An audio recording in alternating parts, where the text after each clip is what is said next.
So every rise begins quietly. But sometimes quiet can mean leaving people behind. Let me tell you a very interesting story.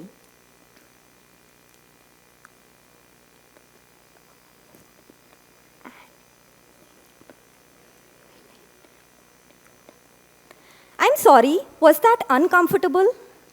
Just 10 seconds of silence and you felt left out?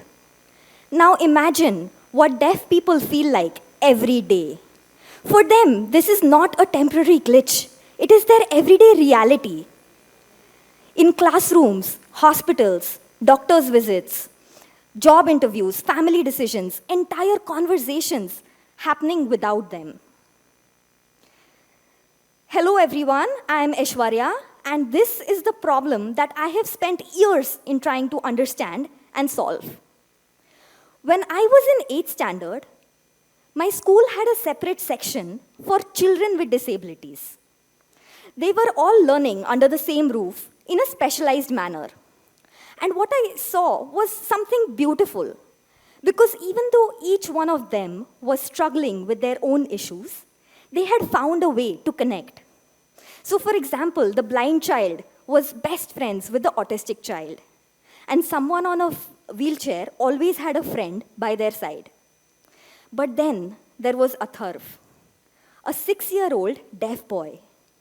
And while everyone around him was talking and chatting and playing, he just stood there alone. Not because he didn't want to join, but because no one understood sign language.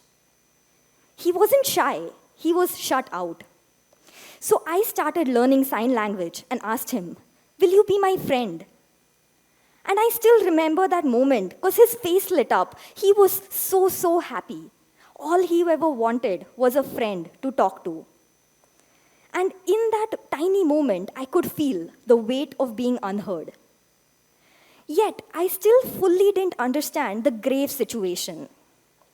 Years passed, I went on to do my electrical and electronic engineering, and in my final year project, I built a gesture-controlled robotic car.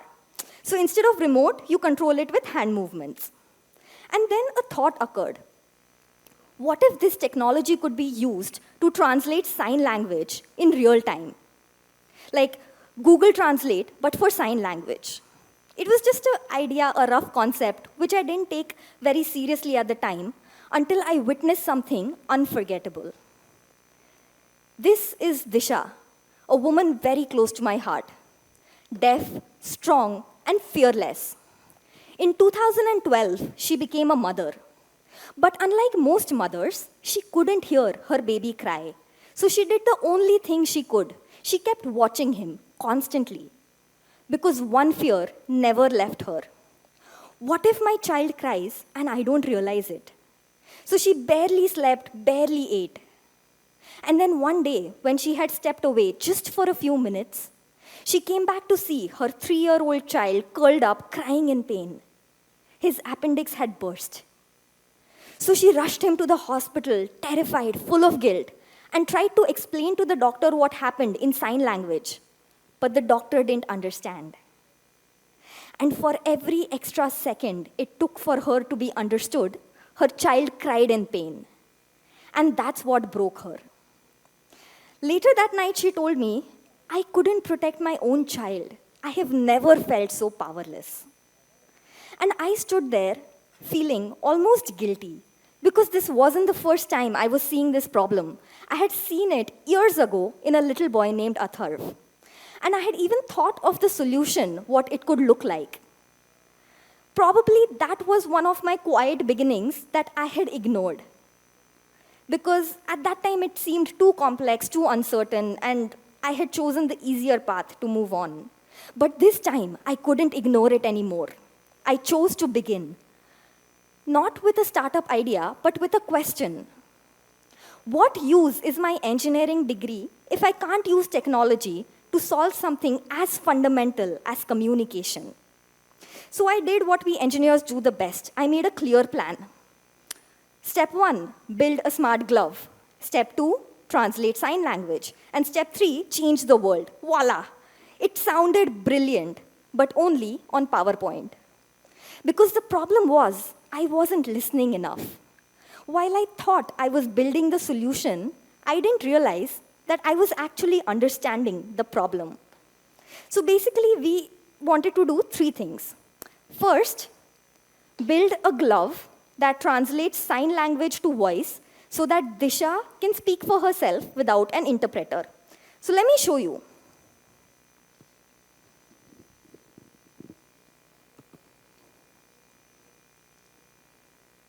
My child has stomach pain.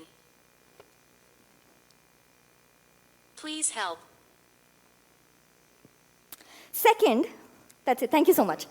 The second, He will be okay, but he needs surgery.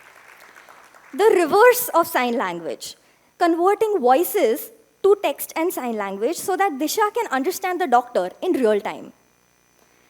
And the third was detecting background sounds. So the glove detects it and gives the user a vibrational alert. So we spent all our time and energy in making this vision come true. And we finally had our first prototype. It was a full glove with covered fingers, sensors everywhere. It looked very futuristic. We were very proud, very excited. We even gave it a name, Fifth Sense. Sorry. Yeah, we even gave it a name, Fifth Sense. Because we thought deaf people have 4 senses, and this will be their 5th sense. It was poetic, it was emotional, and it was completely wrong. Because the moment we took it to the deaf community, they asked us, why are our fingers covered? And we said that's because that's where the sensors go. And they said, no. Touch is a very important sense for us. We already experience the world differently, and you can't take our sense of touch away. And then I realized that we wanted to build something to give them a sense, and accidentally, we took away another sense. And everything inside me went quiet, because this was not the way this was supposed to go. I had imagined this moment very differently. I thought they would be very excited about it. But then they just looked at it unsure. And I could understand why. I could feel the gap. It made sense to me, but it didn't make sense to them. So in that moment, I had to choose again, walk away again, or try harder and listen. So of course, I chose the latter. We went back, redesigned everything. This time, the second prototype was with open fingers. And we thought, we were very sure that this time we have got it. We've understood the deaf community. We have nailed it. We hadn't. Because after using the second prototype, the deaf people came back and said, it's not working. And I said, what do you mean it's not working? The translation is accurate. Yes, the translation is accurate, but it's still not working. People are not understanding us. I was confused. How is that possible? And then they said something we didn't consider. They said, because your glove speaks only in English, and nobody in our village understands English. And just like that, our perfect solution had failed again. And this time, it hit harder, because we were so sure that we had built it. Our expectations were higher, and so was our fall. It's okay. We went back, added some more regional languages, and rebuilt everything. This time, we were like, there is no way it's going to fail. This is our 3rd attempt. Generally, things work in 3rd attempt. But we were wrong. This time, a girl came back and said, so yeah, in this time, we had added a very interesting feature of background sound detection. Baby crying, kitchen sounds, doorbell, etc. And this time, the girl came back to us saying that I don't have a baby in my house, but my neighbor has a baby, and that baby cries a lot. And your glove keeps reminding me. So I am getting notifications for someone else's baby. It's very irritating. I can't even switch it off because then I won't feel the doorbell. We did not consider that at all. We realized that we did not create background sound detection. We created unnecessary drama. Baby crying, baby crying, baby crying. And then we realized that when we tried to solve one problem, we created the other. And it was not a one-time mistake. It was a pattern. 7 times we thought we were right, and 7 times we were wrong. So somewhere along the way, that excitement turned into exhaustion. We were running out of money, we were running out of patience, and honestly, we were running out of belief. It felt like quitting was easier and probably the saner option. But when I look back, I think those were the quiet beginnings, those were the moments that tested us. Are you going to try again, or are you going to walk away? But that's when I realized something very important, that we have to involve the deaf people more into our journey, not just as feedback or testers, but as partners. They should be involved in every board meeting, in every technical discussion, in every product decision, in every marketing conversation, because we cannot build for the deaf without the deaf. And you know what happens when you build for a market that you don't understand? Let me give you an example. So there is an American energy drink company that wanted to launch its products in the UAE. So the CMO designed a marketing campaign, a simple 3-page marketing campaign, wherein on the left there was a person who was tired, then a person who drinks the energy drink, and then a person who gets energized. Pretty simple, right? Basic. It worked very well in the US, it worked very well in the UK, it worked well in India, but it failed miserably in the UAE. Can someone tell me why this campaign failed so miserably? That is because in UAE, the predominant language is Arabic. And Arabic is not read left to right, it is read right to left. So when you look at the comic like that, the story is completely reversed. It reads an energized person drinking this drink and becoming tired. So that's what happens when you don't understand your customers or you don't understand your users. You don't just miss your mark, you reverse your entire impact. So yes, obviously we decided to work with the deaf people and we hired them, but we also did something very unique. We realized that listening only in marketing or meetings was not enough. We had to listen to them in candid conversations, in their real life stories. So we started a podcast for deaf people in sign language named Definitely Loud with DEAF. And we heard some incredible stories from deaf people of all ages, geographies, professions. And then something phenomenal happened. We didn't just understand the problem, we understood the people, their ambitions, their dreams, their humor, their culture. And at the same time, this gave deaf people finally a platform to share their story, something that was never asked to them about their love, career, marriage, dreams, openly, boldly, and honestly. So it didn't just change our product, it also changed our relationship with the users. They felt like they were a part of the team, not just as customers. And then one story came out of a 17-year-old boy. So this 17-year-old deaf boy was born in a deaf family, went to a deaf school, was surrounded by deaf people all along. And then when he went to college, he had a hearing teacher for the first time. So they were sitting in a classroom face to face quietly, and then suddenly he farted loudly. Now for him, nothing changed because he couldn't hear it. Everything was fine, nothing was changed in his world.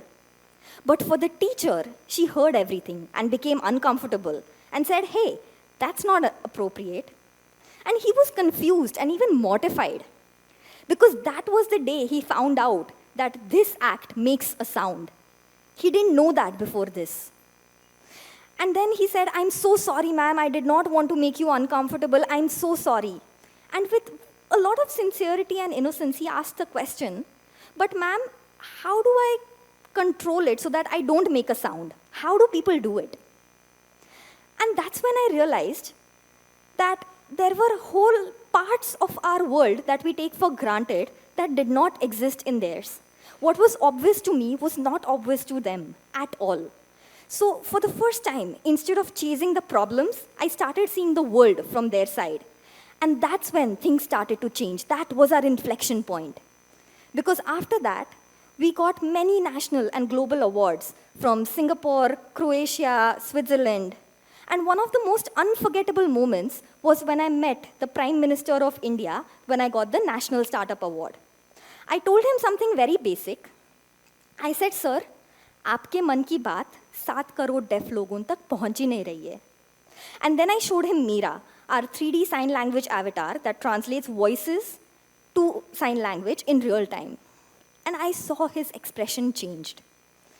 He didn't say much. All he said was, we should try this. I want this in my next speech.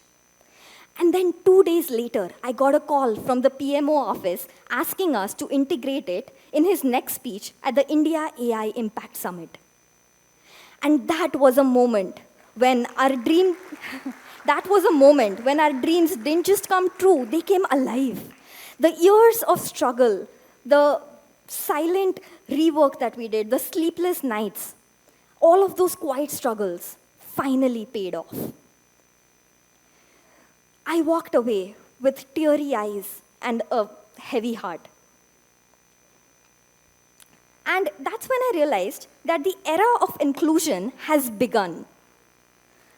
Like any other beginning, this beginning also had some flaws. So when the first TV came, it was not perfect, it was not color, it was black and white, it was blurry, it was imperfect. But people didn't reject it. They used it, improved it, and shaped it. And it changed the world. Same is the case with assistive technology. Yes, accessibility is not just about translating words. It has expressions, it has nuances, it has emotion, culture. And to translate all of that, it will take time and patience. And we will continue to listen and we will continue to build it. And it will change the world. Our goal is simple: to make accessibility a default, not an exception. A default in classrooms, workplaces, public systems, family dinners. To create a world in which no Disha or Atharva is left out of a conversation just because they communicate differently. And in the end, I would like to say that the future doesn't belong to those who speak the loudest. It belongs to those who listen the best in those quiet moments. So if you want to try to change the world, go and listen to the world first. Thank you so much.